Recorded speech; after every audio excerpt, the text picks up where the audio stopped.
Bismillahirrahmanirrahim. Assalamualaikum warahmatullahi wabarakatuh. Perkenalkan, nama saya Indah Putri Anggerini dari jurusan Pendidikan Teknik Elektro. Pada kesempatan ini, saya akan membawakan materi mengenai perlindungan lonjakan untuk peralatan elektronik.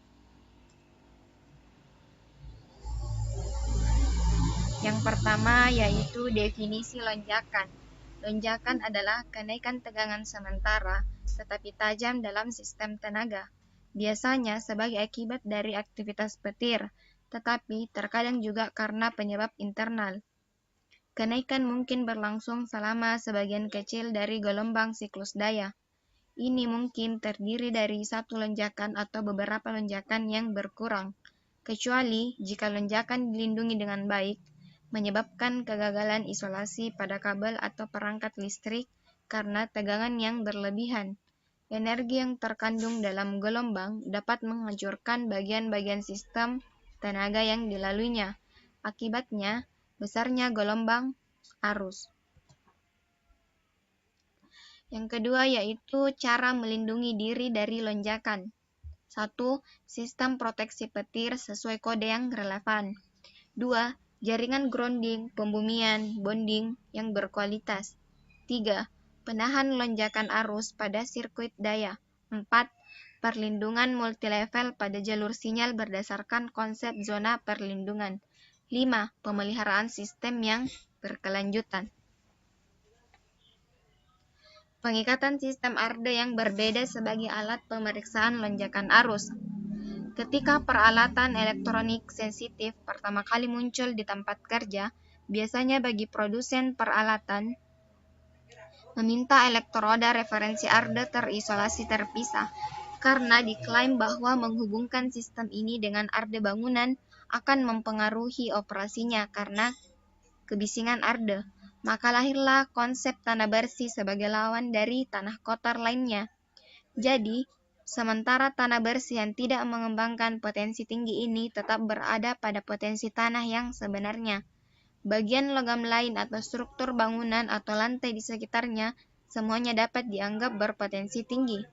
Meskipun sebentar selama lonjakan sesar, artinya tinggi potensi dapat berkembang antara ARDE elektronik dan peralatan yang terhubung dengannya dan ARDE bangunan atau ARDE proteksi petir yang secara inheren menimbulkan situasi yang tidak aman baik untuk personel maupun untuk peralatan yang terhubung ke ground bersih. Nah, gambar pertama kita bisa lihat bahwa ada 3 jenis ARDE yang masing-masing diisolasi. Yang pertama yaitu pentanahan sistem tenaga, yang kedua yaitu pentanahan proteksi petir, yang ketiga yaitu pentanahan elektronik bersih.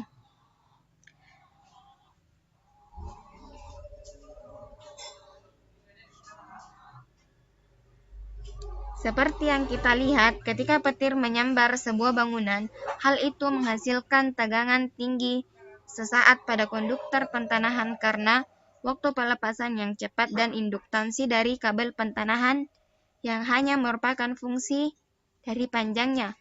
Demikian pula bila terjadi kegagalan isolasi. Gambar kedua menunjukkan ketiga sistem pentanahan yang diikat pada satu titik tanah.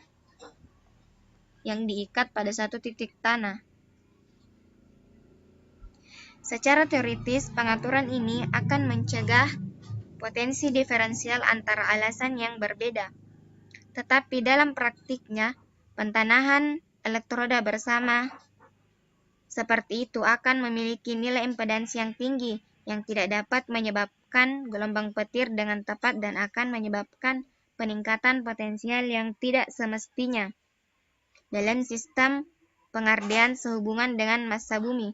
Oleh karena itu, pengaturan tersebut tidak memiliki banyak nilai praktis. Gambar yang ketiga menunjukkan sistem dengan beberapa titik ARDE dengan berbagai jenis elektroda yang terkait bersama untuk membentuk jalur impedansi rendah yang menyatukan semua bentuk arde di dalam gunung. Ini mencegah sistem pentanahan mencapai potensi kenaikan yang berbahaya dengan mengacu pada massa bumi secara umum, dan juga menghindari perbedaan tegangan antara permukaan logam bangunan yang terbuka dan selungkup peralatan. Masalah lain dengan arde terisolasi adalah resistansi arde dari suatu sistem yang menggunakan satu atau dua elektroda jauh lebih tinggi daripada arde bersama. Oleh karena itu, potensi sentuhan penutup peralatan elektronik jika terjadi gangguan pembumian di dalam peralatan dapat melebihi batas aman. Jenis sistem inilah yang dipasang di fasilitas modern manapun untuk memastikan bahwa tidak ada kondisi tidak aman yang berkembang selama sambaran petir atau gangguan tanah. Sistem pentanahan dengan aman mengalirkan arus lonjakan yang dipimpin oleh perangkat perlindungan lonjakan yang berbeda ke jalur tanah ketika lonjakan terjadi dalam suatu sistem.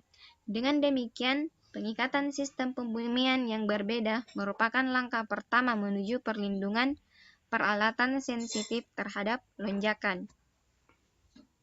Lonjakan dan perlindungan lonjakan. Lonjakan didefinisikan sebagai perangkat yang dioperasikan sesuai dengan laju perubahan arus, tegangan, daya, dan lain-lain. Untuk mencegah kenaikan kuantitas tersebut di atas nilai yang telah ditentukan sebelumnya, penekan lonjakan tegangan transien atau TVSS didefinisikan sebagai perangkat yang berfungsi sebagai perangkat pelindung lonjakan arus atau SPD atau penekan lonjakan arus. Lonjakan bagaimanapun akan menimbulkan bahaya yang lebih serius. Salah satu penyebab utama lonjakan adalah petir. Meskipun pelindung mencegah sambaran langsung pada saluran listrik, lonjakan yang disebabkan tidak dapat dihindari sama sekali. Lonjakan petir sangat ditumpangkan pada gelombang daya AC yang ditunjukkan pada gambar di samping. Perhatikan ketajaman kenaikan dan durasi gangguan yang sangat kecil.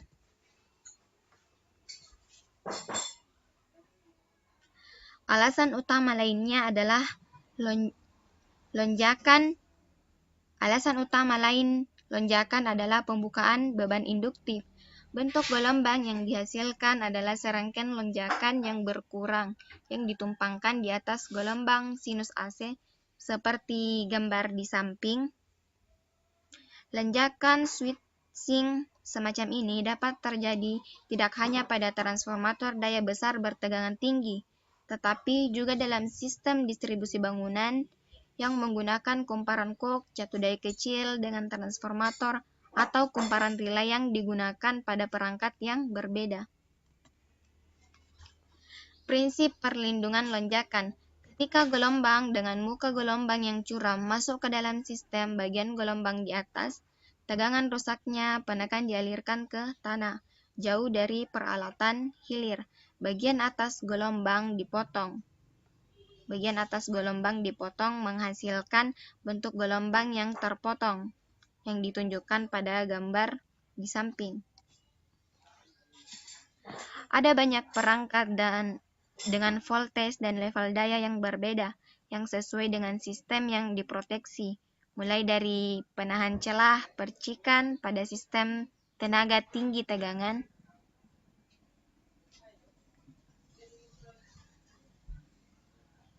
ke panahan gas yang biasa digunakan dalam sistem komunikasi. Perlindungan lonjakan untuk peralatan elektronik. Umumnya, rangkaian daya memiliki komponen yang memiliki kapasitas termal besar, yang membuatnya tidak mungkin mencapai suhu yang sangat tinggi dengan cepat, kecuali selama gangguan yang sangat besar atau lama. Hal ini membutuhkan energi gelombang besar yang sesuai. Selain itu, bahan yang merupakan insulasi komponen ini dapat beroperasi pada suhu setinggi 200 derajat Celcius, setidaknya untuk waktu yang singkat. Sirkuit elektronik di sisi lain menggunakan komponen beroperasi pada voltage dan tingkat daya yang sangat kecil. Bahkan arus lonjakan magnitudo kecil atau tegangan transien sudah cukup untuk menyebabkan suhu tinggi dan kerusakan tegangan. Hal ini karena jarak bebas listrik yang sangat kecil yang terlibat dalam PCB dan IC seringkali dalam mikron, dan kemampuan menahan suhu yang sangat buruk dari banyak bahan semikonduktor yang membentuk inti dari komponen ini. Adapun pembagian konsep zona perlindungan, yang pertama, zona 0 adalah zona dunia luar yang tidak terkendali dengan perlindungan lonjakan yang memadai untuk transmisi daya bertegangan tinggi dan peralatan distribusi utama. Zona 1, lingkungan terkendali yang cukup melindungi peralatan listrik yang terdapat dalam sistem distribusi bangunan normal. Zona 2, merupakan zona yang memiliki perlindungan untuk melayani peralatan elektronik dari jenis yang lebih kasar, atau peralatan elektronik daya atau perangkat kontrol jenis diskrit. Zona 3. Zona ini menampung peralatan elektronik yang paling sensitif dan perlindungan dengan urutan tertinggi disediakan, termasuk CPU komputer, sistem kontrol distribusi, perangkat, dan IC. Berikut prinsip SPZ yang diilustrasikan, seperti yang terlihat pada gambar di samping, merupakan gambar pendekatan perlindungan yang dikategorikan. Pendekatan perlindungan yang dikategorikan ini, jika melihat berbagai zona dengan pengurangan yang sesuai dalam urutan besarnya arus lonjakan, saat kita semakin jauh ke dalam zona, ke dalam fasilitas itu sendiri, perhatikan bahwa dalam lingkungan yang tidak terkendali di luar gedung, kita akan mempertimbangkan amplitudo, katakanlah 1000 ampere. Saat kita pindah ke tingkat pertama dari lingkungan terkontrol yang disebut zona 1, kita akan mendapatkan pengurangan faktor 10 hingga mungkin sampai 100 ampere kemampuan lonjakan. Saat kita pindah ke lokasi yang lebih spesifik, yaitu zona 2, mungkin ruang komputer atau ruangan di mana berbagai perangkat keras sensitif ada, kita menemukan pengurangan lain dengan faktor 10. Akhirnya, di dalam peralatan itu sendiri, kita mungkin menemukan pengurangan lain dengan faktor dari 10. Efek lonjakan ini pada dasarnya menjadi 1 ampere pada perangkat itu sendiri.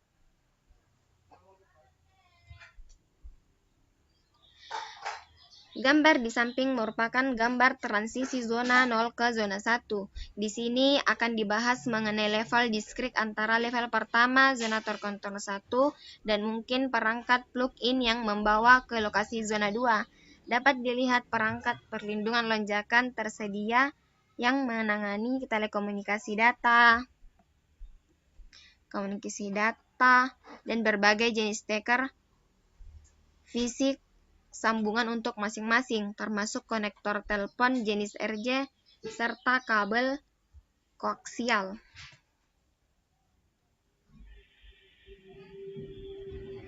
Seperti yang dilihat pada gambar di samping yang merupakan gambar transisi dari zona 1 ke zona 2, kesalahan desain yang umum di mana ada 2 titik masuk, dan karena itu 2 titik pembumian ditetapkan untuk daya AC dan sirkuit telekomunikasi.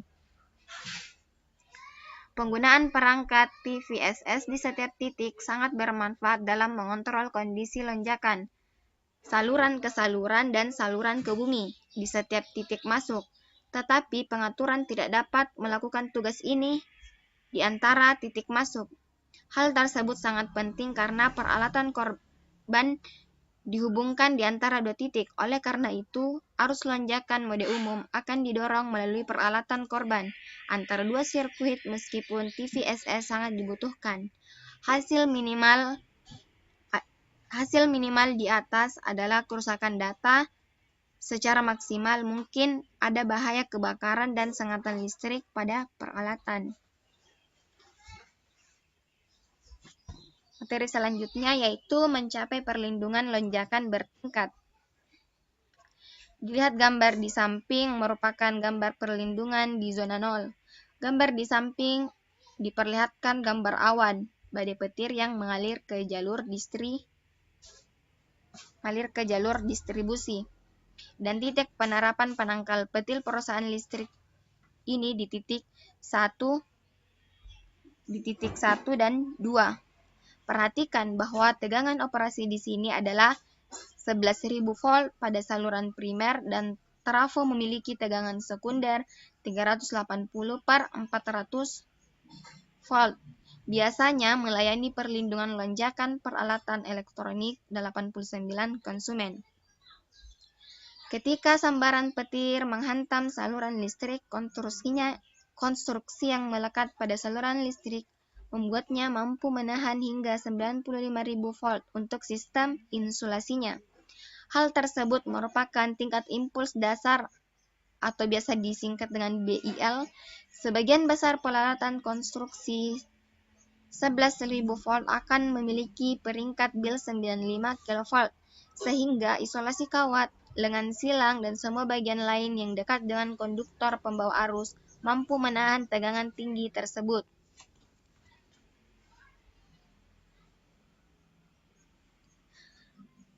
Penempatan dan pemilihan penangkal petir atau lonjakan.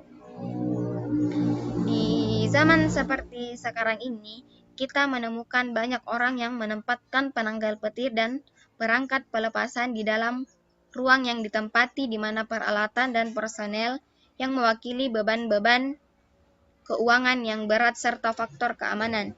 Sebagian besar standar keselamatan akan menyarankan bahwa perangkat pelepasan tidak perlu ditempatkan di mana ada personil atau peralatan yang akan dilindungi. Lokasi perangkat pelepasan seperti penangkal petir harus berada di bumi pintu masuk tenan besar. Tempat utilisasi listrik membuat sambungan layanannya ke lokasi.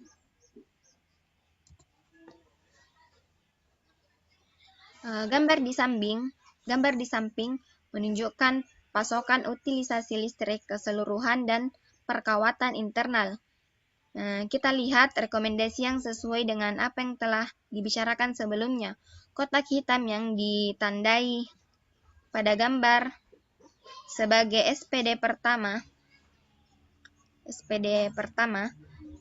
pertama kali muncul terhubung di peralatan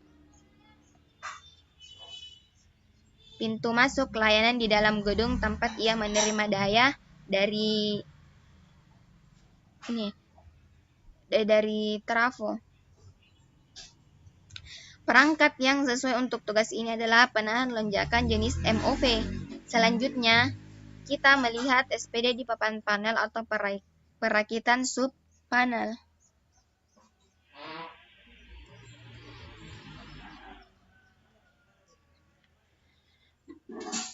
Gambar di samping merupakan perlindungan tambahan yang menunjukkan secara lebih rinci lokasi SPD di zona dengan peralatan sensitif. Perhatikan penempatan gabungan produk penangkal petir dan perangkat proteksi lonjakan yang disebut pelindung lonjakan. Sementara pada gambar ini diproduksi dari dokumen FIPS yang sekarang diganti. Perhatikan bahwa lokasi produk penahan sedekat mungkin dengan sumber listrik. Selain itu, perhatikan juga penggunaan produk penahan gaya lama yang memerlukan kapasitor untuk mempengaruhi modifikasi muka gelombang. Dijelaskan bahwa modifikasi muka gelombang berarti bahwa kenaikan tegangan yang sangat cepat sehingga jika ada sesuatu yang tidak mengurangi kenaikan itu, maka perkabelan dapat dijembatani oleh tegangan yang sangat tinggi di dalam gelombang. Tampilan praktis perlindungan lonjakan untuk peralatan sensitif. Dilihat dari gambar di samping yang merupakan situs tipikal yang menunjukkan pembumian listrik dan telekomunikasi. Pengumpan kantor pusat komunikasi dan lateral layanan listrik atau COF terletak di tempat yang berbeda. Keduanya memiliki perlindungan independen terhadap lonjakan dan diardekan atau ditanahkan secara terpisah meskipun kedua sambungan arde sama saling terhubung melalui perpipaan air dingin gedung. Peralatan elektronik sensitif ini ditandai sebagai peralatan korban, memiliki koneksi ke saluran listrik melalui pengumpan sirkuit cabang dan sistem komunikasi.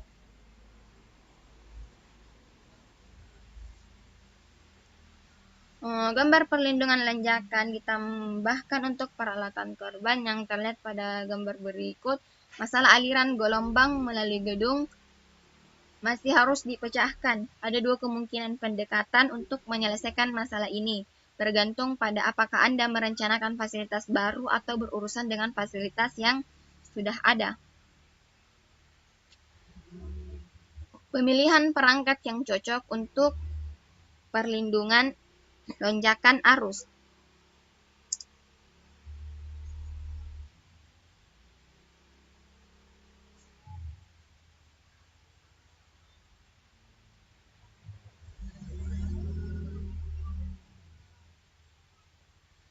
Pemilihan perangkat pelindung lonjakan arus atau SPD harus mempertimbangkan hal berikut. 1. Kompatibilitas dengan sistem yang dilindungi. 2. Tingkat tegangan dipertahankan selama pengoperasian SP. 3. Kelangsungan hidup perangkat. Di sini kita akan membahas secara rinci aspek-aspeknya. Yang pertama yaitu kesesuaian. Perangkat pelindung lonjakan arus tidak boleh mengganggu pengoperasian normal sistem. Biasanya, sebagian besar perangkat pelindung lonjakan arus yang terhubung melintasi kabel suplai memiliki arus bocor yang kecil. Tetapi, nilai kebocoran tersebut biasanya sangat kecil dibandingkan dengan arus operasi terukur dari peralatan tersebut. Saat menggunakan SPD di sirkuit data, harus dipastikan bahwa kualitas sinyal data tidak terpengaruh oleh SPD baik dalam kondisi normal maupun saat melakukan lonjakan. Yang kedua, level voltage. SPD tidak boleh berjalan pada tegangan normal sistem, termasuk variasi tegangan yang biasanya dikenakan sistem selama operasi. Pada waktu bersamaan, tegangan dalam kondisi abnormal tidak boleh melebihi level atau yang dapat ditahan oleh sistem terlindungi dengan aman tanpa gangguan isolasi. 3. Bertahan hidup. Lonjakan banyak mengandung energi yang seharusnya berhasil dialihkan oleh SPD dari peralatan yang dilindungi.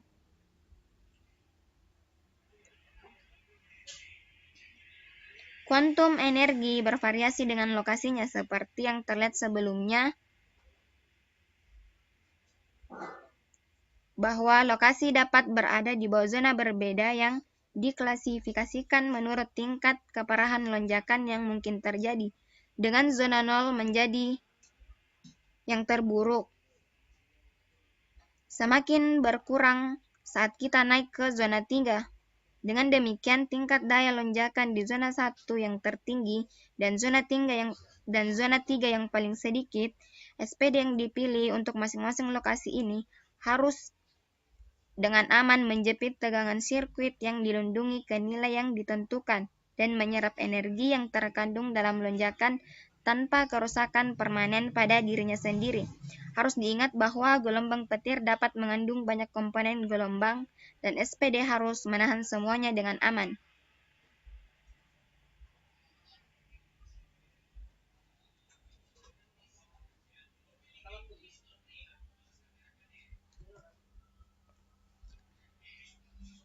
Jenis penekan lonjakan atau perangkat pelindung.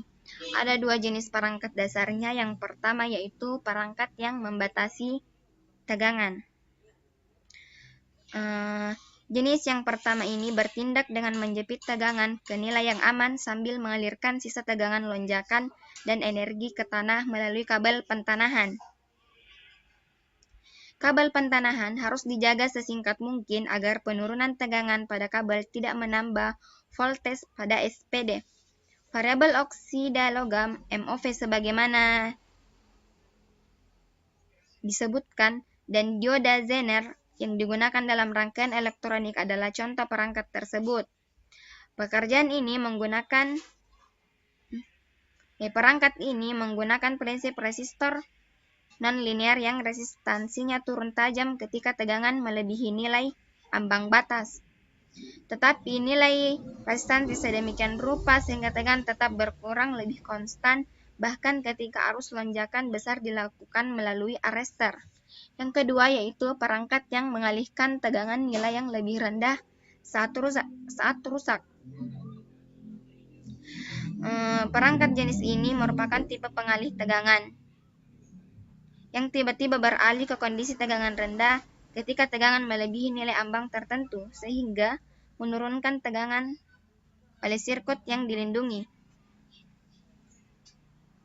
Kemudian, tegangan sistem normal cukup untuk menjaga perangkat tetap dalam keadaan tersebut. Perangkat hanya dapat dimatikan saat tegangan dimatikan. Celah percikan dan penahan gas adalah contoh dari perangkat tersebut.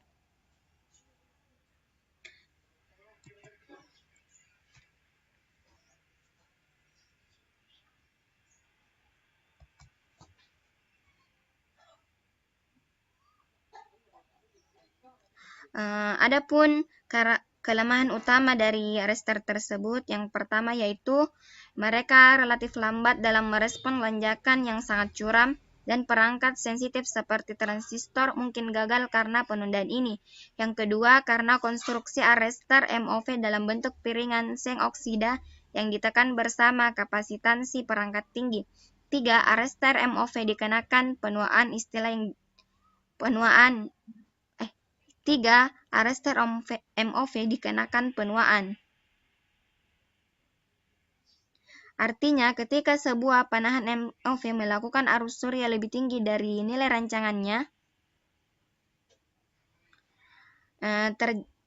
yang dapat terjadi karena tingkat keparahan lonjakan sesekali dalam saluran, jalur yang melalui lonjakan dapat tetap sebagian konduktif bahkan setelah lonjakan berlalu dan penahan mendingin turun. Karena semakin banyak bahan penahan yang terpengaruh, fenomena yang dikenal sebagai penuaan menjadi jelas.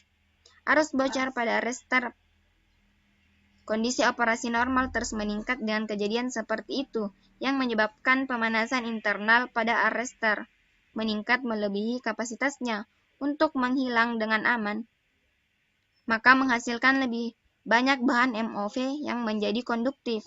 Efek pelarian termal yang dihasilkan pada akhirnya menyebabkan kegagalan penahan.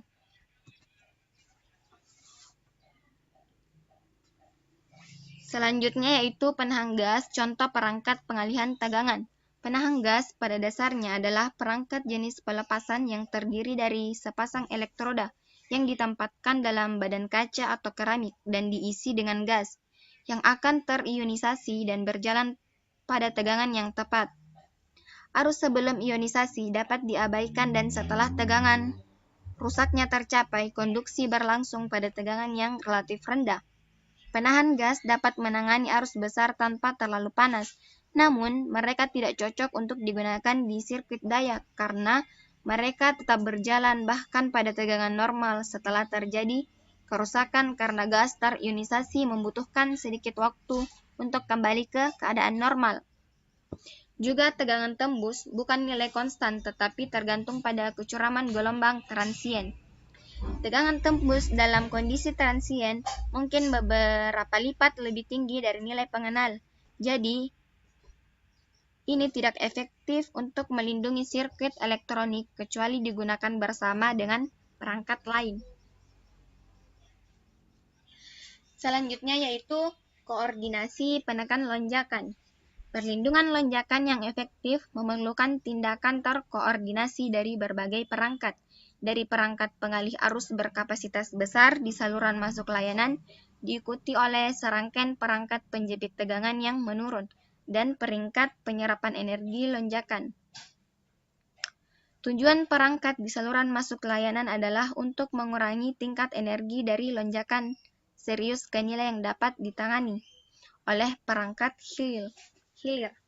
Koordinasi yang tidak tepat dapat menyebabkan lonjakan energi yang berlebihan untuk mencapai penekan hilir yang menyebabkan kegagalannya, serta kerusakan peralatan yang terhubung.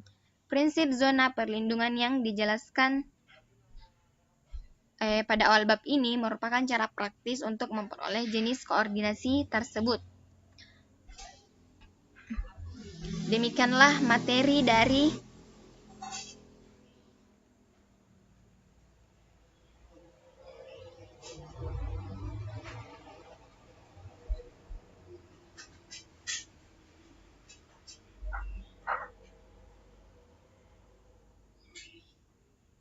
Demikianlah materi yang dapat saya sampaikan mengenai perlindungan lonjakan dari peralatan elektronik.